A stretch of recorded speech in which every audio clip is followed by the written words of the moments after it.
yo, put me in the game, coach. I knock it down at the buzzer, like my name go. MJ fadeaway, ayy. I'm a game closer. Pull up in that blacked out truck, like my name Ghost. Hit him with that fist pump, I just won the game, yo. I make a champagne ghost. Boom, boom, bam. Yo, welcome back to the Great Debate Show. I'm your host, Uncle JJ, and as always, I got something to say. The Great Debate Show is available weekdays on all social media platforms. Follow the Great Debate Show on Facebook, YouTube, Twitch, X, formerly known as Twitter, Instagram, Facebook, all of that good stuff. TikTok, YouTube, everything. We're available on all social media platforms. Just type in the Great Debate Show, hit the follow button, and if it's on YouTube, subscribe to the Great Debate Show on the YouTube channel. And don't forget to hit that notification bell because you never know when Unc might pop back up. All right, today I'm here to talk about my top 5 NFL power rankings. Why? I forgot to do it yesterday with all the Shadur Sanders talk and the Brian Dable replacements with the New York Giants and the Nico Harrison drama. I forgot to give you my top 5. One more thing about Nico Harrison, though, that I wanted to say, because I did leave this out. To everybody who is still happy and praising the firing of Nico Harrison, that's fine. I'm not saying that it's not, granted. It should probably be fired. However, don't just fire the guy who pulled the trigger. You also have to fire the guy who loaded the gun. And who loaded that gun was the governor of the Dallas Mavericks.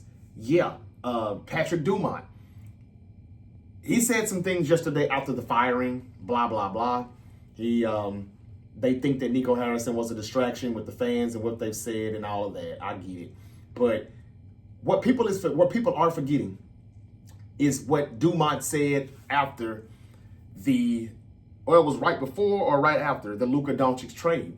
Again, ownership signed off on that trade. If you think that this black general manager just traded that guy and nobody said a word and he had the final call, the final say, he was the final boss of it, you're wrong. You're sadly mistaken. And I think that people know better than that.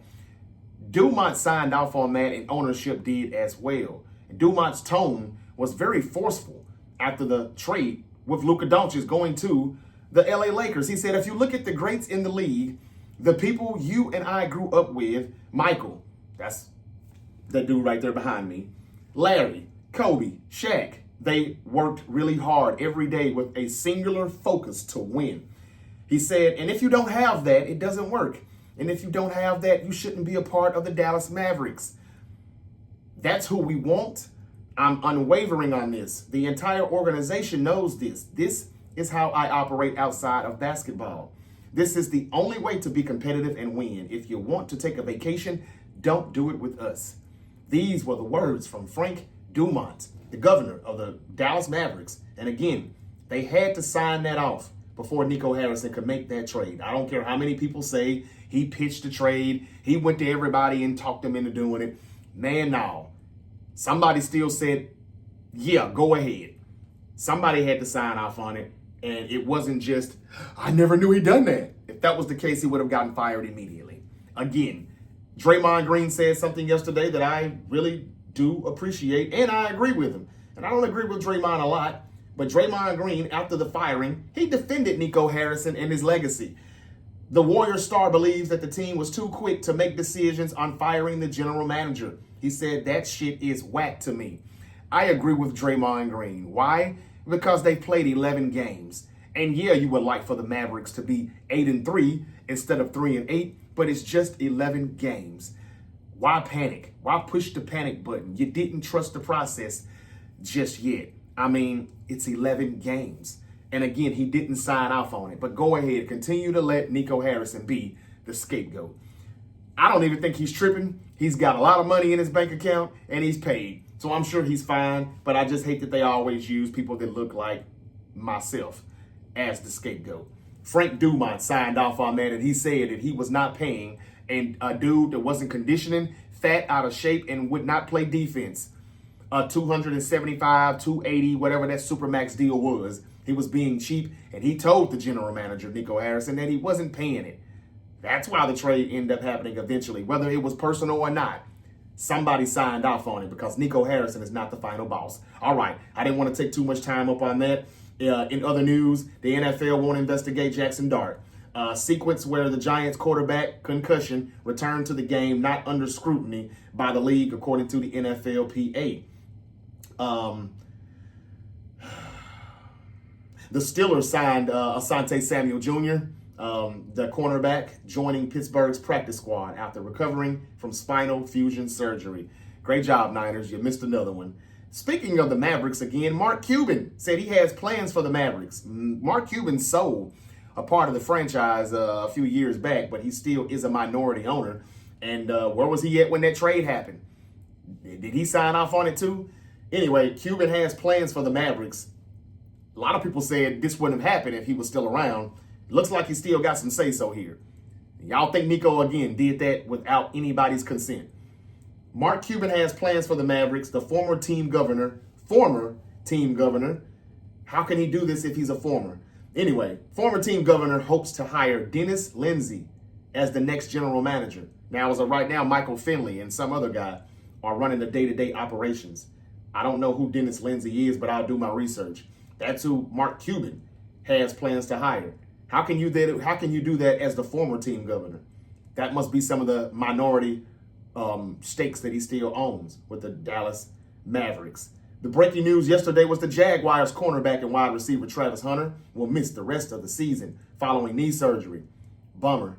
That sucks. He's expected to return within 6 months, according to Ian Rappaport. It's a good thing the Jaguars were able to get Jacoby Myers, huh? And the Grizzlies announced yesterday that their forward, Brandon Clark, is slated to return from his right knee injury in 6 to 9 weeks. And speaking of the Grizzlies, they got crushed again last night at Madison Square Garden in New York. Ladies and gentlemen, Ja just looks like he does not want to be there. The body language, the lack of effort, it's just showing up. And I just heard that Ja Morant has more turnovers than he does field goals made in the past few weeks or whatever, since all of this drama has been taking place. That trade is probably going to happen. It's probably imminent that it's going to happen. Ja to Houston or to, hell, Dallas maybe. Detroit. Dare I say Denver. Minnesota, who has definitely got their eyes on Ja Morant. That trade is going to happen at some point. You just know it. College football playoff predictions as of right now. We've got the same thing in the number 1, Ohio State, number 2, Indiana, number 3, Texas A&M, number 4, Alabama. That hasn't changed. At 5 is still Georgia. At 6 is now Oregon. 7 is Texas Tech. 8 is Ole Miss. 9, Georgia Tech. 10, BYU. But as far as the top 4 goes, it hasn't changed for the week. Okay. That's pretty much all the news that I wanted to update you all with.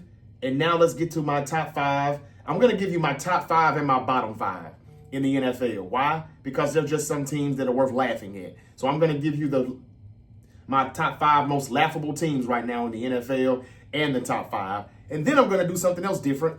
Since we played about 3 weeks now of NBA action, I'm going to give you my top 5 NBA teams in the power rankings. All right, let's go. Starting with number 5 in the NFL, my top 5 power rankings is the Indianapolis Colts. Why? Well, the Colts are still good. They can run the football. I don't trust Daniel Jones. I'm going to keep saying that. I think they go as far as Jonathan Taylor takes them. But he damn sure can take them places. He can take them far. It's just going to take one team to do what the Steelers did a few weeks ago. And if they can limit him in the running game, that's when Daniel Jones turns back into Daniel Jones and those turnovers happen and they're going to get bounced. But if they can keep running the ball like they're doing behind JT, who knows? Sky's the limit. So for that, even though I almost took them out of the top 5 because I don't like how they struggle with the Atlanta Falcons. I don't like that. But a win is a win, and every game is not going to look pretty and look good. Ask the Philadelphia Eagles. Ask the Denver Broncos. You just got to win, though. And these teams are all capable of doing that. The Colts are number 5. Number 4, it's those New England Patriots. I struggle to put the Patriots at 4 because I'm starting to really like them so much, but not as much as I do the NFC teams that I'm going to have on this list. Look, the New England Patriots, Drake May stunting his ass off like his daddy every damn Sunday. Mike Vrabel making great coaching decisions. Look, I know I was kind of hating on Vrabel earlier in the year because of what they did with Gerard Mayo, another black coach who gets fired, and now the team is ready to play and they're winning. But, you know, like, he had a lot to do with the players that's on this field too. Now, granted, you know, they had a good draft. They had a good free agency with Mike Vrabel, but a lot of those guys are just free agent signings. They're playing good right now, but at some point, those could still turn into free agent busts, and if you don't get that from them, they will dip in production. But as of right now, surprisingly, all the free agents are panning out. And the running game, they've got the speed, the Diggs, Butte, these guys are playing, and just the development of Drake May, and them bringing Josh McDaniels back to call plays, that says a lot.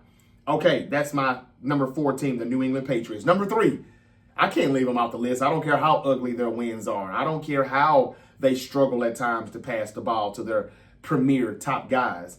It's the Philadelphia Eagles. Yeah, they're number 3 on the list because they find ways to win. I mean, that's what everybody would give the Chiefs credit for. They always find a way to win, and it used to be ugly. Well, they did take those ugly wins straight to the Super Bowl, and they've won a few of those too, just like that here lately. So the Eagles, even though they don't look like the defending champions, they remind you when it counts, when it matters the most, that they are the defending Super Bowl champions. They found a way to win. They made the one play they needed to make when it was time to make it. And they did that on Monday night with that 10-7 win against Green Bay. So the Eagles are my number 3 team. They just still got too much talent all around. The Giants is going to start Jameis Winston this Sunday. I just wanted to interrupt the news that I'm breaking right now is because I thought it was interesting. Jackson Dart, concussion, is likely out. That's another reason why Brian Dable is no longer the head coach of the New York Football Giants. They thought he was just going in and out of that blue tent too much. So they're saying to hell with whoever this new coach is, the OC, Kafka, or whatever his name is. He's surpassing, he's skipping Russell Wilson, and he's going straight to Jameis Winston. He will be starting as QB1 versus the Packers. Could that be a trap game now for the Green Bay Packers? They wouldn't lose 3 straight games, would they? Or would they? Okay, just wanted to break that news, though. Back to my list. 5, Colts. 4, Patriots. 3, Eagles. Number 2, the LA Rams. The Rams are good, y'all. They just are. These 3 tight end sets where the defenses don't know what to do, and my team definitely didn't know what to do, but a lot of teams don't.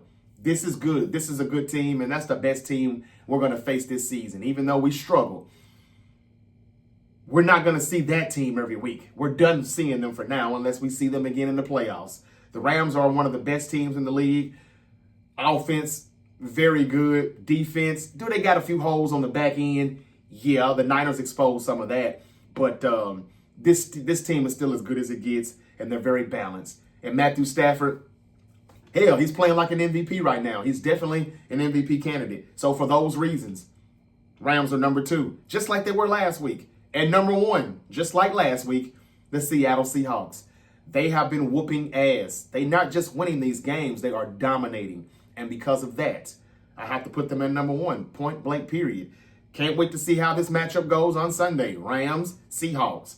I've been putting the Seahawks number 1 and the Rams number 2 for the past 2 straight weeks here on this podcast. Let's see if I'm right about that when they play each other.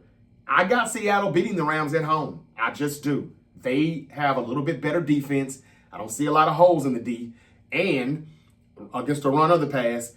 And they just find ways to use their speed on offense with those snub formations and everything. Those tight formations where they get the opponent to play man coverage. And then they just use their speed and win the one-on-ones.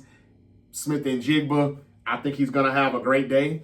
And, Seahawks are number 1. So one more time, Colts 5, Patriots 4, Eagles 3, Rams 2, Seahawks 1. My bottom 5, or my laughable 5. Well, I'm going to say this because sometimes these teams just, really, how much longer are you going to be this laughable? Here's my bottom. Well, they're not the bottom 5, but they're the most laughable 5. And y'all, Niner gang, don't be mad at me. Don't shoot. But I'm going with the San Francisco 49ers, number 5. Why? Not because we got our asses whooped against the Rams. I just said the Rams are the second best team in the NFC. Second best team in the league, in my opinion. But it's why we're getting dominated and getting our ass whooped when we play good teams, because we hit the reset button. We should have just hit the rebuild button, in my opinion. But if you're going to do the reset, look what you got to show for it. Nick Bosa, Fred Warner, all on IR. Brandon Ayuk, still on IR, have not returned. Ricky Pearsall should have went on IR. You mismanaged that injury. Why has he not been on injured reserve and he's been out for the past 6 weeks? Brock Purdy's been out for the past 5-6 weeks. He's missed 7 games. Why was he not on IR? That's the mismanagement of these injuries. And I just know that Brock Purdy's not coming back until Ricky Pearsall comes back. Now, Pearsall is practicing this week, starting today on a Wednesday. If Ricky Pearsall can play Sunday, which I still doubt, but if he can, watch Brock Purdy all of a sudden just magically ready to play. You know, he's good to go, even though they just keep talking like he's still not quite there yet. He's still not quite there yet. Look, the 49ers defense is atrocious. Their draft has been atrocious. A lot of those guys don't look like they should have been drafted where they were drafted at. Alfred Collins, Mikael Williams before he got injured. You can say what you want to say about how he was setting the edge. Man, they were still running right up the middle when he set the edge. They still were having their way with our defense. That back end looks bad, from Mustafa to Siegel, who won't play, can't play. Nick Martin can't get on the field, so that's a third round pick that was wasted. I can keep going and going. Jair Brown, these guys suck. They really do. And when they play good teams, it shows. That's bad drafting. Anybody that thinks they needed to trade for somebody, I question how much of football you know. It's not saying we give up on this year, but go all out on this year for what? When I don't think Jalen Phillips or Trey Hendrickson or any of those guys, one pass rusher, was going to help us beat the Rams. We might have not lost 42-26, but we still would have probably lost 32-26. Either way, I think we would have lost. I don't think, unless that person would have had 3-4 sacks and they were strip sack fumbles or led to, pick sixes and things like that, then I'm going to say that I think the Niners are telling you they know they're not good enough to compete. So why mortgage the future away? That's just what it is. But while I agree with that part, it's the reason why they have to settle for what they're doing right now and letting it ride out, like I've been saying for the past month or so. It's because they know they can't draft. Because if they could, we wouldn't have been so desperate. We wouldn't have been so desperate to trade for a key player. And yeah, I know they don't do much with those first round picks, those second round picks, hell, those third round picks. Nick Martin was a complete wasted pick. He's not playing. I see that now.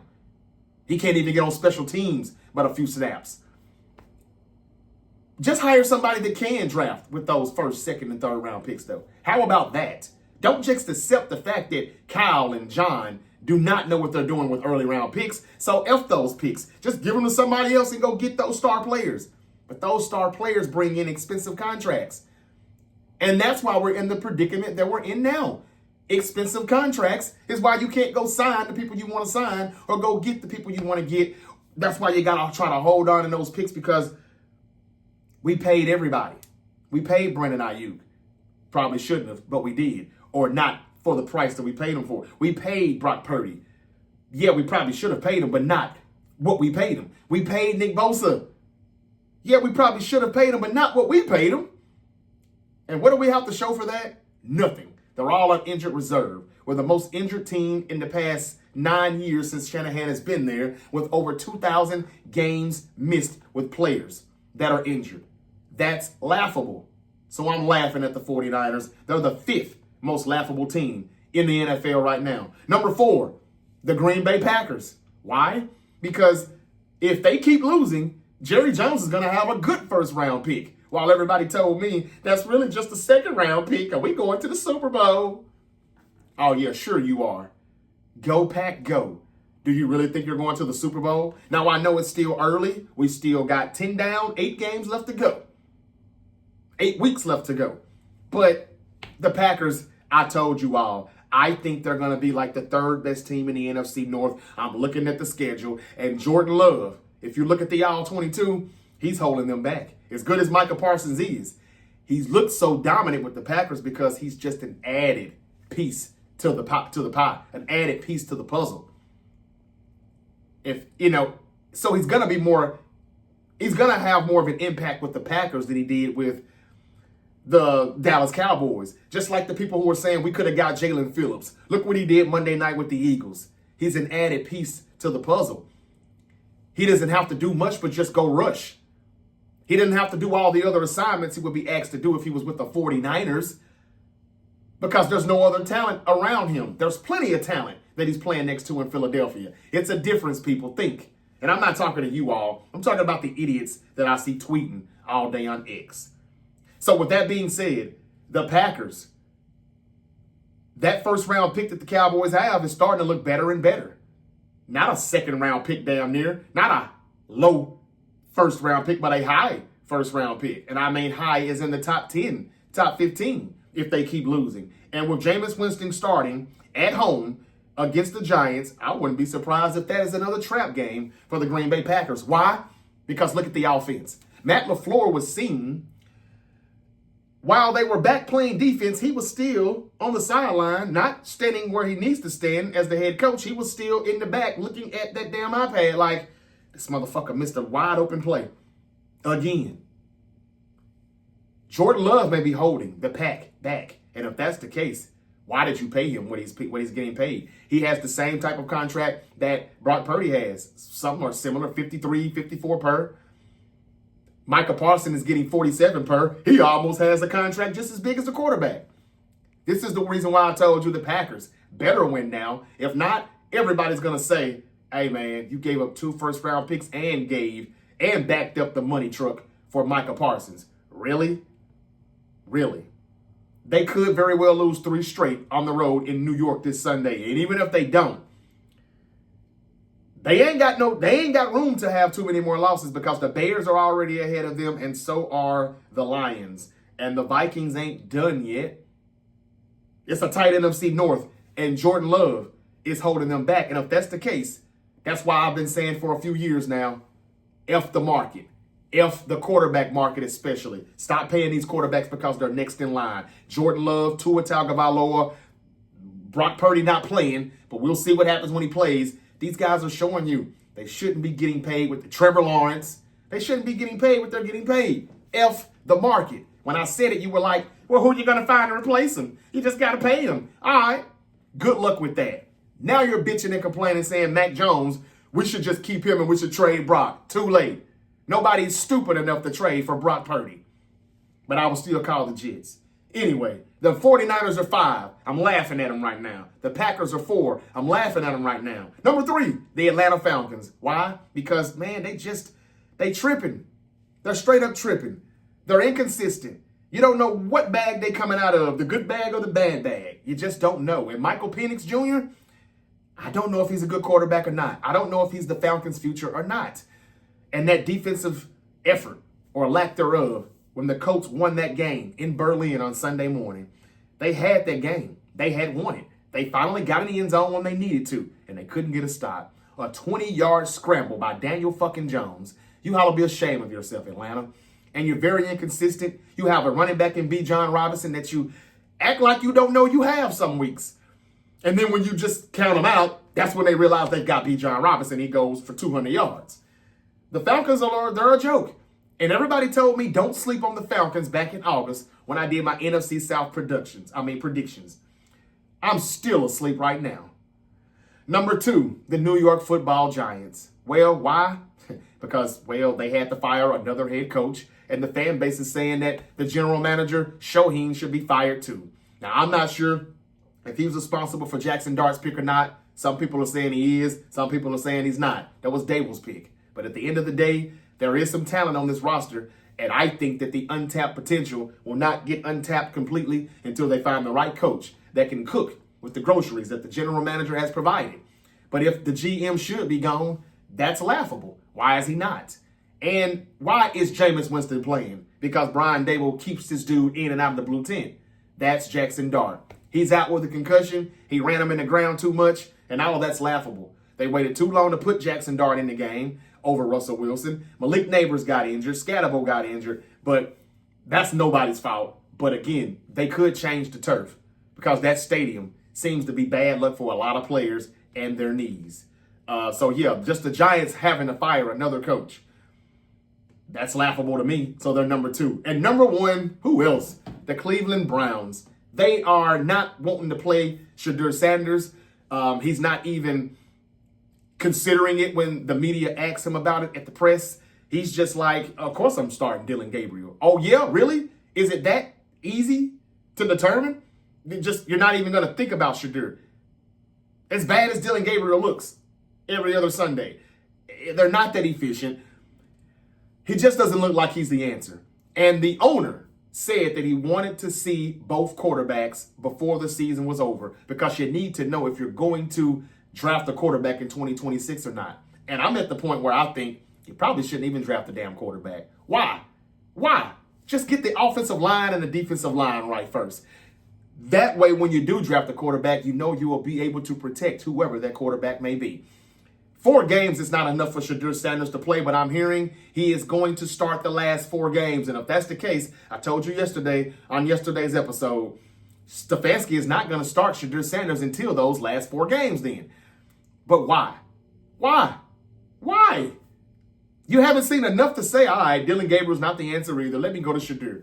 They're doing exactly what I told you they were going to do. Stall, and not play Shedeur until he's playing with a bunch of practice squad JV players that he did back in the preseason. So you can still say he's not good, but he didn't play with any good talent around him. So the Browns are my most laughable team at number 1. Again, the Niners are number 5 just because of their front office, starting from Jed York all the way down to Kyle Shanahan and the coaching staff and the training staff and the injuries and just everything. Could we win the next 4 games? Yes. And we could be 10-4. We also could lose 3 out of those next 4 games and not be 10-4, which is laughable to me. And even if we do go 10-4, the 49ers are still not going to beat the Rams, the Seahawks, the Lions, the Packers, or the Eagles. I just don't see that right now. And they've already lost to the Buccaneers. So I don't know right now, without the players that they keep losing, I don't know who they could really beat if they even got a wild card at the 6th or 7th seed. Now, I hope they prove me wrong. But Niner game, I think it's worth laughing at. So the Niners are 5, the Packers are 4, the Falcons are 3, the Giants are 2, and the Browns are number 1 as far as the top 5 laughable teams right now in the NFL. Now, last but not least, NBA. My top 5 power rankings. Number 5 goes to the Denver Nuggets.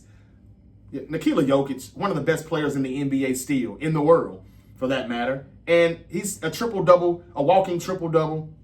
They got another win last night, and they're like 8-3 in the NBA right now, getting off to a good start, and they're right behind the OKC Thunder. So the Nuggets still doing their thing. Give it to the Nuggets. They're number 5. Number 4, I guess the rest of the teams I'm surprised with more than anything outside of my number 1 team. Number 4, the Detroit Pistons. They are 9-2 in the Eastern Conference, and they lead the East. Not the Knicks, not the Cavs, the Pistons. Now, I have them high on my Eastern Conference list with the seedings. If you didn't see that, go check that episode out on the YouTube channel. It's also available where I did my NBA predictions, season predictions. But I didn't have the Pistons number 1. I don't know how long they'll be there, but they are right now, and I'm surprised just a little bit. Not really, but somewhat. Cade Cunningham, a dog, a good player, a beast.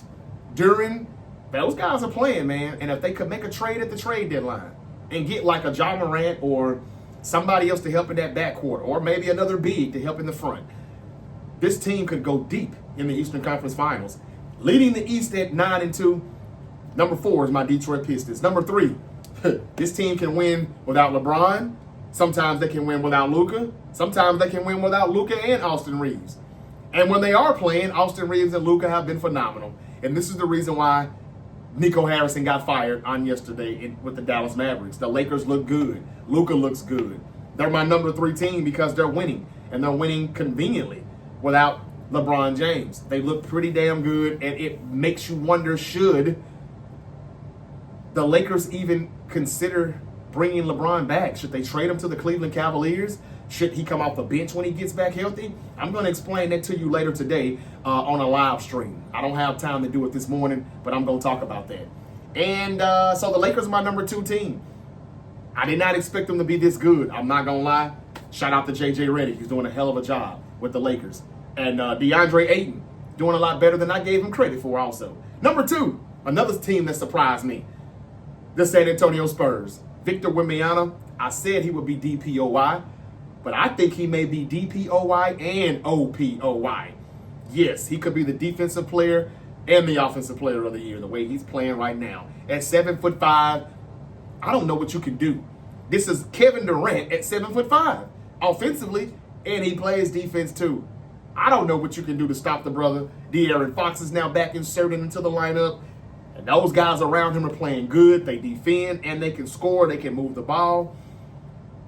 They look good, man. What if Ja Morant got traded to the Spurs? Not saying that they need him, but the Spurs look good. And surprisingly, they are 8-2 in the West. As a matter of fact, they are ahead of the Nuggets because they got 2 losses to the Nuggets 3. So number 2 is the Spurs, and number 1, OKC Thunder. Who else? These guys got like, what, 1 loss? They're like 10-1, 11-1 on the season. And they beat the brakes off of the Golden State Warriors last night. They're called the Dubs, but last night you should probably call them the L's. That was a tough loss. They were getting blown out by as much as 25 at one point. Or was it 30? Anyway, they still ended up winning the game by like 15 or something, but it was much worse than what the final score looked like. Jalen Williams hadn't even came back yet. SGA still doing what he's doing, putting up Oscar Robertson numbers. He's also a walking double-double. And 30 points, 25 at least a game. He's been doing it for like 70-something games straight. He's phenomenal. Whether he's scoring half of it at the free throw line or not, we got to stop hating on the boy. I mean, he still is a good player, a really good player. And he has a great supporting cast. And if there's anybody that can go back-to-back, whether it's the Eagles in football or the Thunder in basketball, the Thunder definitely could do it. Somebody's going to do exactly what the Dodgers did. That's just my opinion.